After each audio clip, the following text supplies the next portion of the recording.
No one says it out loud. But a lot of leaders are making decisions they don't fully trust. The reports don't match. Inventory looks right, until it isn't. Finance has one number. Operations has another.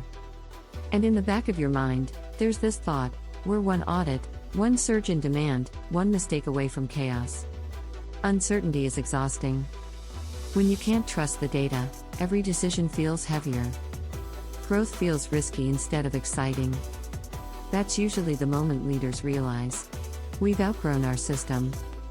What changes everything is clarity. A single source of truth. Data that connects operations, inventory, shipping, and finance. Numbers you don't have to second guess. When everything lives in one place, nothing slips through the cracks. And decisions stop feeling like guesses. They start feeling confident. Control isn't about micromanaging. It's about knowing, without doubt, that your business is running the way you think it is.